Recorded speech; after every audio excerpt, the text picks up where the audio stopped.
Hey there. Subscribe to my channel. And also press this bell icon.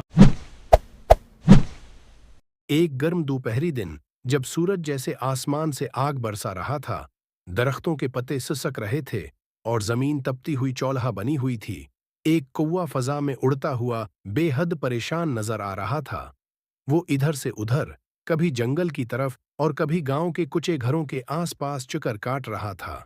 उसकी जबान खशक हो चुकी थी, आंखें थकी हुई और पर बोझल, प्यास जैसे उसके जिस्म का खून नचोड़ रही थी। वो एक सायादार दरख्त की शाख पर आकर बैठा और अपने अंदर ही अंदर बड़बड़ाया, या अल्लाह, इतनी प्यास लगी है, कहीं थोड़ा सा पानी मिल जाए। कौवा एक निहायत ज़हीन और तजर्बाकार परिंदा था, मगर आज वो अपने सारे इल्म, अपनी सारी ताकत के बावजूद बेबस नजर आ रहा था। वो अपनी आंखों को झपकता और नीचे जमीन को गौर से देखता, मगर हर तरफ सिर्फ धूल, सूखे पत्ते और खश्क टहनियां नजर आते। कई जगह वो उतरा, मगर सूखे हुए तालाब, खाली बर्तन और रीत के टीले ही मिले। काफी देर बाद जब उसके पर मजीद उड़ने की ताकत न रखते, तो वो एक पुरानी झूंपड़ी के करीब जमीन पर आ बैठा। झूंपड़ी के बाहर एक मिट्टी का छोटा सा बर्तन पड़ा था, जो शायद किसी बुजुर्ग औरत ने परिंदों के लिए रखा था। कुएं की उम्मीद जागी, उसने चूंच आगे बढ़ाई, मगर पानी बर्तन की तह में था, इतना कम कि उसकी चूंच वहां तक न पहुंच सकती थी। कौवा मायूस होकर पीछे हट गया, लेकिन फौरन ही रख गया। नहीं, इसने खुद से कहा, अगर मैं चाहूँ तो इस पानी तक पहुँच सकता हूँ। मसला पानी का कम होना नहीं, मसला मेरी सोच का है। यही वो लम्हा था जहां उसने अपनी अक्ल का इस्तेमाल किया। वो उड़ा और करीब ही बिखरे हुए छोटे छोटे कंकर जमा करने लगा। एक एक कंकर चूंच में लेकर वो बर्तन में डालने लगा। हर कंकर पानी की सतह को थोड़ा ऊपर ले आता। वो थक गया, सांस फूल गई, लेकिन वो रका नहीं। काफी देर बाद जब बर्तन में कंकरों की एक तह बन चुकी थी, तो पानी ऊपर आ गया। कौवा मुस्कुराया, उसने झुककर पानी पिया और गहरे सुकून का सांस लिया, जैसे उसने प्यास के साथ साथ अपनी बेबसी को भी हरा दिया हो। वो पानी पीने के बाद बर्तन के पास बैठा और अपने अंदर उतरकर सोचने लगा। आज अगर मैं हिम्मत छोड़ देता तो शायद मैं जिंदा न रहता। अक्ल, हौसला और मेहनत, यही तीन चीजें जिंदगी को बचाती हैं।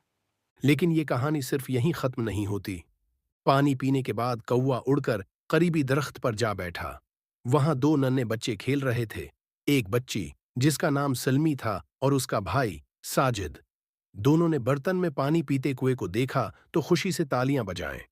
भाई देखो, कुएं ने पानी पी लिया। सलमी ने चहक कर कहा। साजिद ने गर्दन झटकी। हाँ, लेकिन ये कैसे मुमकिन है? पानी तो नीचे था। सलमी ने गौर से बर्तन को देखा। ये तो कंकर डाले हुए हैं। दोनों बच्चों ने अपने दादा जान को आवाज दी। दादा जान, आए, देखें, कुएं ने बर्तन में पानी के अंदर कंकर डाले हैं। दादा जान बाहर आए, उन्होंने मंजर को गौर से देखा और मुस्कुरा दिए। बच्चों, यही है अक्ल। कौवा हमें सिखा गया कि हालात जैसे भी हों, अगर दिमाग इस्तेमाल करो तो रास्ता जरूर निकल आता है। इसी शाम जब बच्चे अपने दादा के पास बैठे थे, दादा जान ने उन्हें कहानी सुनाई। बच्चों, बहुत साल पहले मैं जब तुम्हारी उम्र का था तो हमारे गांव में कहत पड़ गया था।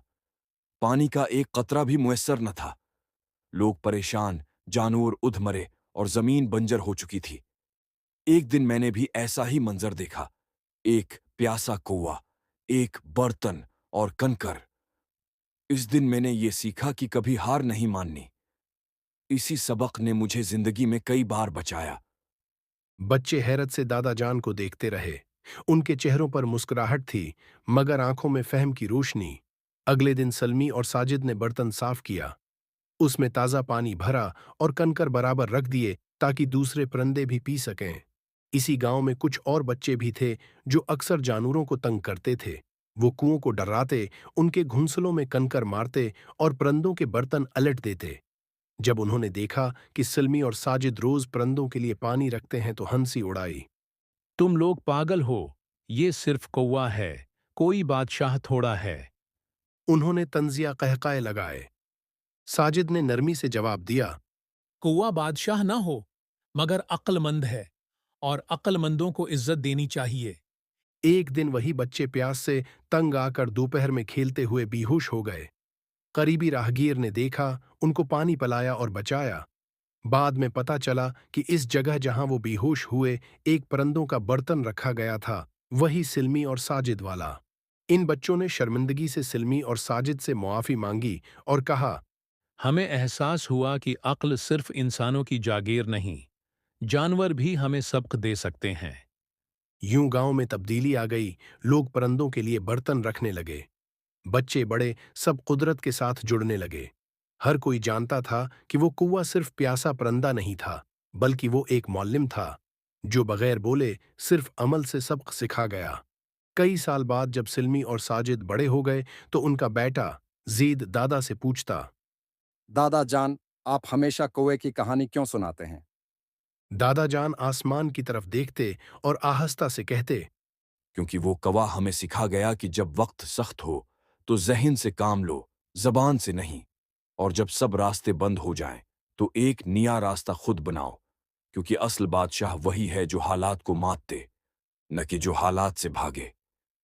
और तब जीद अपने छोटे से हाथों में पानी से भरा बर्तन लेकर छत पर जाता और धूप में रख देता कि शायद कोई और प्यासा कौवा आए और दुनिया को एक नया सबक दे जाए। यूं प्यासा कौवा की कहानी सिर्फ एक परिंदे की प्यास नहीं थी, बल्कि एक नस्ल से दूसरी नस्ल तक मुंतकिल होने वाला पैगाम थी। एक दरस, एक अक्ल, एक हिकमत जो हमेशा दिलों में जिंदा रही और रहती रहेगी।